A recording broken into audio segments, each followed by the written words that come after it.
সন্ধ্যা বন্ধুরা, ঘুরতে যাব বলে ব্যাগপত্র গুছিয়ে নিয়ে আমরা বেরিয়ে পড়েছি। চলে এসেছি প্রথমেই মধ্যমগ্রাম স্টেশন। এখান থেকেই ট্রেন ধরে চলে যাব সোজা শিয়ালদা। এই যে ট্রেনে উঠে আমার মেয়ে ওনার দুষ্টুমি শুরু করে দিয়েছে। কখনো বাবার কাছে বসবে, কখনো আমার কাছে, এক জায়গায় একটুও বসবে না। তারপরে আমরা পৌঁছে গেলাম শিয়ালদা স্টেশন। শিয়ালদা স্টেশনে গিয়ে আমাদের দেখা হয়ে গেল দিদুনার দাদার সাথে।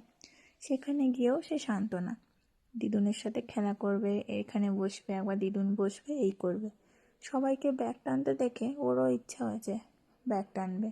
তারপর ব্যাগ ছেড়ে দিয়ে উনি ড্রাম তুলতে চেষ্টা করছে, চেষ্টা ছাড়বো না। তারপরে ওকে খাইয়ে দাইয়ে যখনই ঘুম পাড়াতে যাব, সে ঘুমাবে না, সে রাজারানীর গল্প শুনবে অথবা গান করবে। তারপরে আলো জ্বলতে দেখেই অবাক হয়ে আলোর দিকে তাকিয়ে রয়েছে। যাই হোক বন্ধুরা, কোথায় যাচ্ছি সেটা কিন্তু এখনো বললাম না।